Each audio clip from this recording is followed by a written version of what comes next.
ሌቦች በጣም ተደራጅተው ተነስተዋል። በተለይ በመንፈሳዊ ቦታ ላይ መንፈሳዊ ነን ብለው እየመጡ በጣም ብራችንን እየበዘበዙ ነው ያሉት። ሰላም ውድና የተከበራችሁ ቤተሰቦቼ እንዴት ከረማችሁልኝ? እንዴት አላችሁ? እግዚአብሔር ይክበር ይመስገን፣ እኔ በጣም ደህና ነኝ።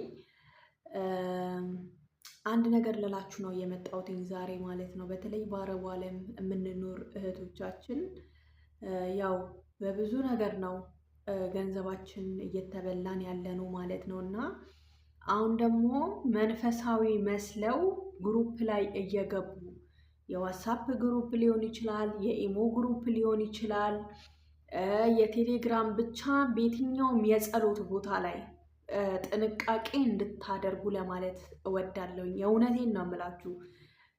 ብር ስትልኩ ማለት ነው ብር ስትልኩ አድሚኖችን በውስጥ መስመር ገብታችሁ ማማከር ይኖርባችኋል። ምክንያቱም አሁን እኔ መጥቼ በውስጥ መስመር ብር ፈልጌ ነበረ፣ እባክሽ ታምሜያለሁ፣ እባክሽ እንደዚህ ሆኛለሁ ብሎ የሚለንን ሰው ወይ ግሩፑን የከፈተውን ባለቤቱን መጠየቅ፣ አለበለዚያ ደግሞ ኃላፊነት ወስደው አድሚኖች አሉ። አድሚኖች ማለት የሚሰሩ ማለት ነው። እዛ ላይ ኃላፊነት ተቀብለው የሚሰሩ እህቶች አሉ። በጣም ከምላችሁ በላይ ብዙ ልጆች ተበልተዋል። መንፈሳዊ ነን ብለው ገብተው የብዙ እህቶች ብር ተበልቷል። 60 ሺህ ብር፣ 15 ሺህ ብር፣ 20 ሺህ ብር ሊልኩ የተዘጋጁ ብዙ እህቶች አሉ ማለት ነው። ከፈለጋችሁ እኔ ማስረጃውን አመጣላችኋለሁ፣ ስልክ ቁጥሩንም አስቀምጥላችኋለሁ። ይሄ ነገር ደግሞ የት ነው? የሳውዲ አረቢያ ቁጥር ነው። በቃ በአስቸኳይ ላኩ ብሩን ቶሎ ብላችሁ። ቤተሰብ ታሞ ነው፣ ቤተሰብ እንዲሆኑ ቸግሮኝ ነው። ለምን ግን እውነት ግን የሰው ብር እውነት ግን ለእኛ ህይወት ይሆነናል? እኛ እኮ ማለት ነው አረብ ሀገር ላይ እንዴት ሆነን እያመመን ሰርተን ይህን ገንዘብ እንደምናመጣው እኛና እግዚአብሔር ብቻ ነው የሚያውቀው ማለት ነው። በሰዓት መሀል እኮ ሆነን ነው ገንዘቡን የምናገኘው። እኔ ሌላ ምንም አልላችሁም። እውነት ሊቀ መልአኩ አመድ ያደርገባችሁ እንደዚህ አይነት ነገር የምትሰሩ ወንድሞች ማለት ነው። አሁን በሰፊው ተደራጅተው መጥተውላችኋል።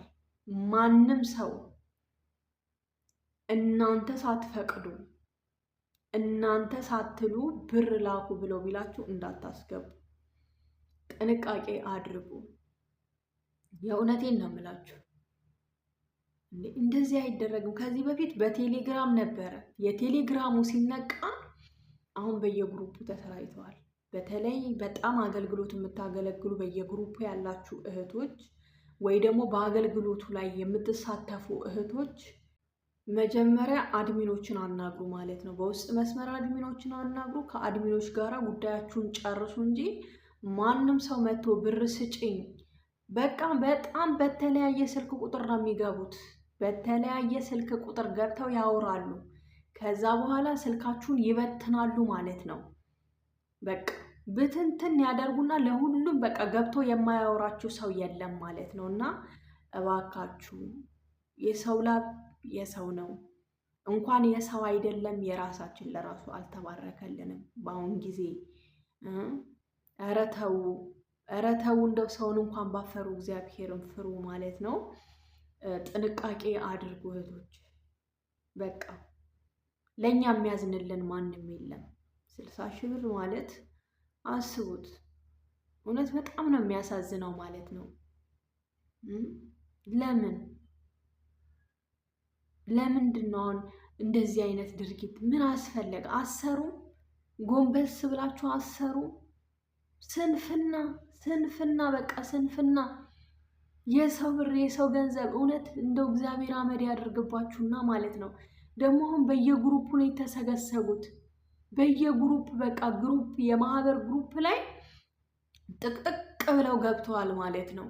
ጥቅጥቅ ከዛ በኋላ ሲያወሯችሁ ማለት ነው እንዲሆኝ እኮ እንደዚህ ተቸግሬ እኮ እንደዚህ መጥቶብኝ እኮ እናቴ ታማ እኮ ወንድሜ ታሞ እኮ ብር አምጣ የገባሁት እኔ በበረሃ ነው አቋርጬ ምንም የለኝም እምበላው ነገር የለኝም ከዛ በኋላ ልክ ከሷ ብር ከተቀበሉ በኋላ ልጅቷን ብሎክ ያደርጉና ደግሞ ወይ ስልኬ እኮ ተዘግቶብኝ ነው እንደዚህ። ከዛ ደግሞ ሌላ ይሄዳሉ ማለት ነው ሌላ ሰው ጋር።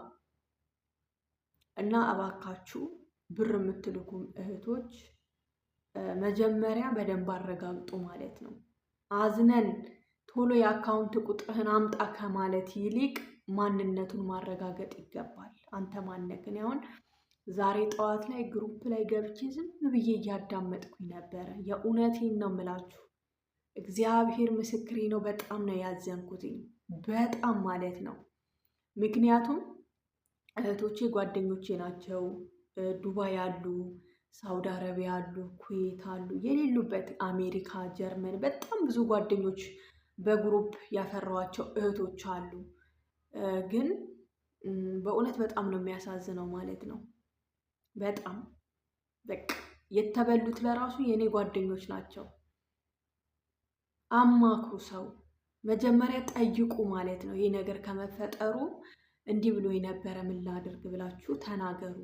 ሪሙቭ በሚደረጉበት ሰዓት ደግሞ ይመለሳሉ ማለት ነው። ምክንያቱም ለቃቅመው ስለያዙ የእህቶችን ስልክ ቁጥር በጣም ተሰራጭተዋል። አሁን በቃ ሌባ ብዝት ብሏል። እባካችሁ የተበላችሁትም እግዚአብሔር አምላክ የላባችሁን ዋጋ ይክፈላችሁ። ያልተበላችሁ እህቶች ደግሞ እባካችሁ ጥንቃቄ እንድታደርጉ ስል እውነቴን ነው የምላችሁ እጠይቃችኋለሁ። አዎ እባካችሁ በተለይ በመንፈሳዊ ቦታ ላይ ያላችሁ እህቶች ቆም ብላችሁ መጀመሪያ አማክሩ ማለት ነው።